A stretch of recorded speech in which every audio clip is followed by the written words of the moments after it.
Telangana assembly సమావేశాలు కొనసాగుతున్నాయి. ఇప్పుడు ఆ లైవ్ చూద్దాం.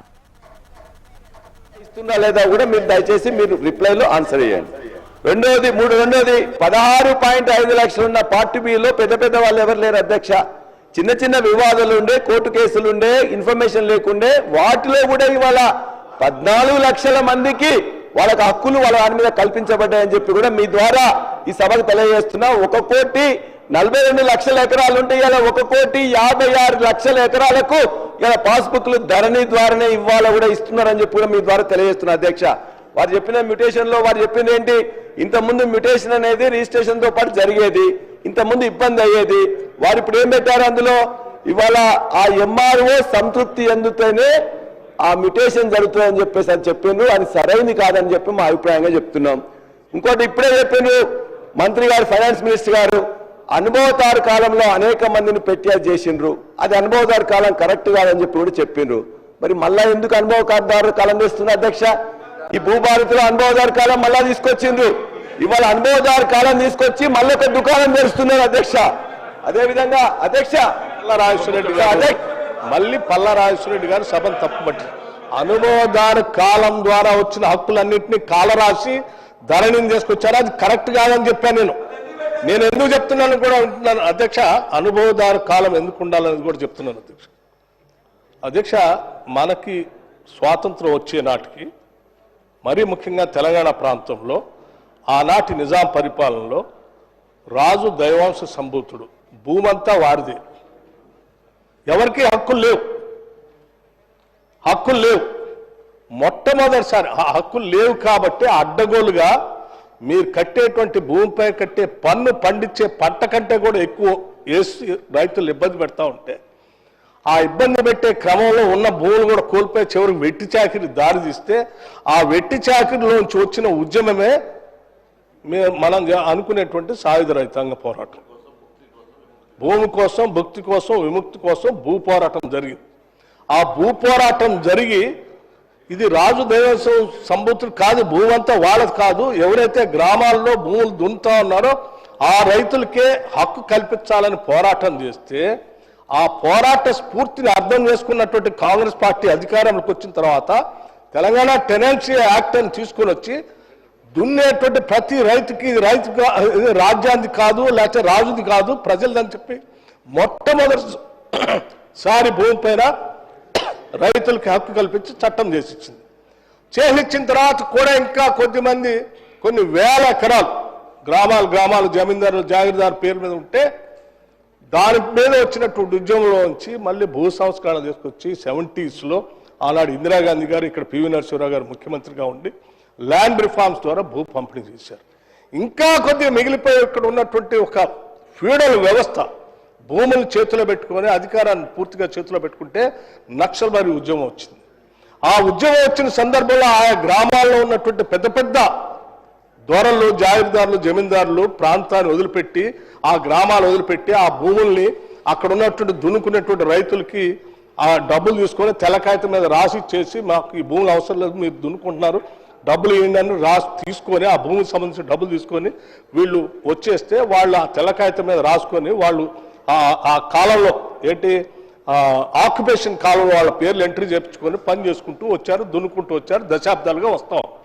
వాళ్ళకి ఆ రకంగా సంక్రమించిన హక్కుని ఆక్యుపేషన్లో ఉంచి, ఆ తర్వాత క్రమంలో కాంగ్రెస్ పార్టీ మళ్ళీ తిరిగి అధికారంలోకి వచ్చిన తర్వాత విజయభాస్కర్ రెడ్డి గారు, కంతం రామరెడ్డి గారు నేను అనుకుంటున్నాను బహుశా పట్టదారు పాస్బుక్లు అవన్నీ తీసుకుని వచ్చి రైతులకి ఈడ చక్కగా కల్పించి హక్కులు కల్పించారు. కబ్జా కాలం కూడా వచ్చారు.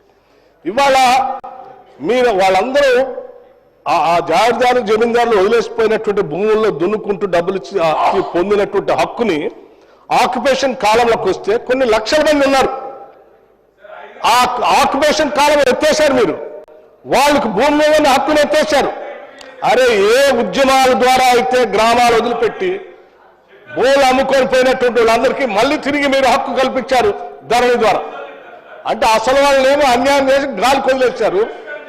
ఇది కరెక్ట్ కాదు అధ్యక్ష. మళ్ళీ పల్లా రాజేశ్వరరెడ్డి గారు మాట్లాడి ఆక్యుపేషన్ కాలం ఉండాలని బట్టి విక్రమార్క గారు చెప్తున్నారు. నేను ఆక్యుపేషన్ కాలం ఉండాలని చెప్పా, తీసేయాలని అన్నాడని ఆయన చెప్తున్నాడు. నేను తీసేయాలని చెప్పలే. మీకు కావాలంటే పాత రికార్డ్స్లో కూడా తీయండి. నేను అపోజిషన్ లీడర్గా ఉండి అక్కడి నుంచి అనేక సందర్భాల్లో మాట్లాడే ఆక్యుపేషన్ కాలం ఉండాల్సిందే, ఉంటేనే న్యాయం జరుగుతుంది. అన్యాయమే సార్, తరతరాలుగా మీరు చేసిన అన్యాయాన్ని సరిదిద్దడానికే ఈ రోజు మేము చట్టాలు తీసుకొస్తున్నాం. ఇది ఈ రోజు కాదు, 1950s నుంచి చట్టాలు తీసుకుంటూనే వస్తా ఉన్నాం, మళ్ళీ తీసుకొని వచ్చాం, ప్రజలు న్యాయం చేస్తూనే ఉంటాం. అధ్యక్ష భట్టి గారు సార్. అధ్యక్ష, గౌరవ సభ్యులు బల్లారాజేశ్వర రెడ్డి గారు ఆనాటి 10 సంవత్సరాల్లో 2020 చట్టానికి సంబంధించి ధరణి పోర్టల్కి సంబంధించి అనేక విషయాలు గౌరవ బల్లారాజేశ్వర రెడ్డి గారు మాట్లాడటం జరిగింది. సో ఇవన్నిటికీ లాస్ట్లో ఆన్సర్ చెప్తాను తప్పకుండా. గౌరవ డిప్యూటీ చీఫ్ మినిస్టర్ గారు చాలా స్పష్టంగా ఎన్నికలు ఏవైతే మొన్న ఎన్నికలకు పోయే ముందు కాంగ్రెస్ పార్టీ ఆలోచన ధరణిని గురించి చాలా స్పష్టంగా ధరణినే ఏజెండా చేసుకొని ధరణి కాన్సెప్ట్ మీదనే ధరణిని రెఫరెండంగా తీసుకొని కాంగ్రెస్ పార్టీ ఒక స్లోగన్ ఇచ్చింది, వాళ్ళు ఒక స్లోగన్ ఇచ్చారు. ఫైనల్ కంక్లూజన్ తెలంగాణ ప్రజలు ధరణి బాగుందా బాగలేదా అనే నిర్ణయాన్ని సార్వత్రిక ఎన్నికల్లో ప్రజల తీర్పు స్పష్టంగా చూశాం. గతంలో 2020 చట్టం ఏ రకంగా చేశారు, ఎంత ఆతృతగా చేశారు, ఆ చేసిన దాంట్లో ఇటున్న సభ్యులే ఇబ్బంది పడలేదు, ఇటున్న సభ్యులు కూడా కోకొల్లల మంది ఇవాళ శాసనసభ్యులుగా, ఎమ్మెల్సీలుగా, పార్లమెంటు సభ్యులుగా, గతంలో మంత్రులకు చేసిన అనేక మంది వారి భూములకు సంబంధించిన ధరణి వల్ల నిన్న మొన్న నా పక్కన వచ్చి కూర్చొని డిస్కషన్ చేసేవన్నీ కూడా వారి వ్యక్తిగతంగా సంబంధించిన భూములు ధరణిలో మిస్ అయినాయనే వచ్చి అడుగుతున్న సందర్భం స్పష్టంగా చూశాం.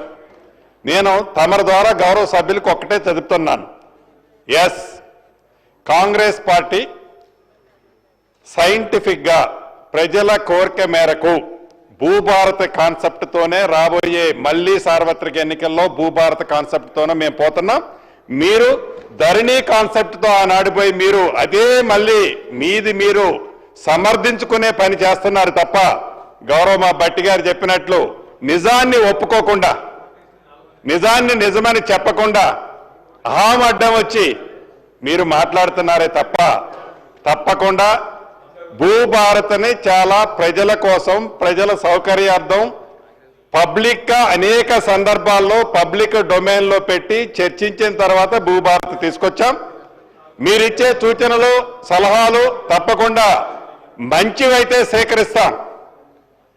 మళ్ళీ ఎన్నికల్లో ఈ భూములకు సంబంధించి భూమి ఆసాములకు ఇచ్చే భద్రతకు సంబంధించి భూభారత్ని ఈ మా ప్రభుత్వం ఇదే రెఫరెండంగా మళ్ళీ ఎన్నికలు పోతాం. తప్పకుండా ప్రజలు ఎవరిని ఆశీర్వదిస్తారో చూద్దాం. అధ్యక్ష,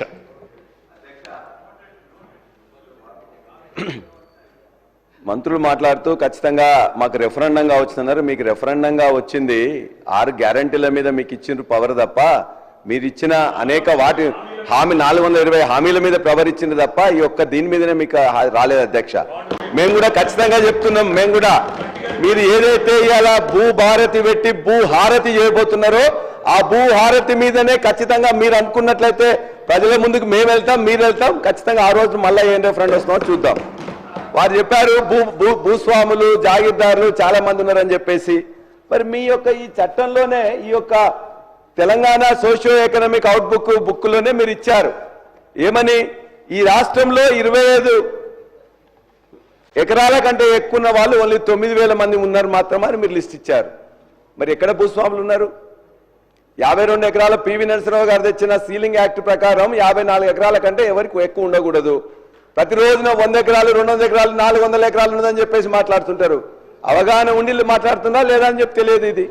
అదేవిధంగా ఇవాళ అనుభవదారు కాలంలో కూడా మేము చెప్తున్నాం, ఖచ్చితంగా మరలా ఇవాళ అనుభవదారు కాలం పెట్టి వాళ్ళ పేర్లు రికార్డ్ చేయడం అంటే మళ్ళా కౌలుదారుల పేర్ల మీద వివాదాలు సృష్టించడం తప్ప మరొకటి కాదు. అదేవిధంగా ఇలా ఫౌతీ విషయంలో కూడా ఇవాళ ఫౌతీ విషయంలో కూడా ఇప్పుడే సంజీవ్ రెడ్డి గారు చెప్పారు, మేము ఫౌతీ ధరణిలో పెట్టిన ఫౌతీలో అంతకుముందు ఫౌతీలో ఏముండేది, ఆనాడు విఆర్ఏ కానీ విఆర్ఓ కానీ ఆ గ్రామాలకు పోయి 45 రోజుల నోటీస్ ఇచ్చి వాళ్ళందరూ కూర్చొని మాట్లాడుకొని అక్కడికి రమ్మని చెప్పేవాళ్ళు. మేము పెట్టిందేంటి ధరణిలో, ఇవాళ ఈ విఆర్ఏ వద్దు, నోటీసులు వద్దు, డైరెక్ట్ గా మీ కుటుంబం వాళ్ళే మాట్లాడుకోండి, మీరు వచ్చి మాట్లాడుకొని మీరు ఒప్పుకున్నట్లయితే ఇక్కడ ఇమ్మీడియట్ గా కూడా మీకు రిజిస్ట్రేషన్ కూడా ఫౌతీ సక్సెషన్ అవుతుంది. కాబట్టి ఒకవేళ మీరు ఒప్పుకోనట్లయితే మీరు కోర్టుకు వెళ్ళండి అని చెప్పినాం.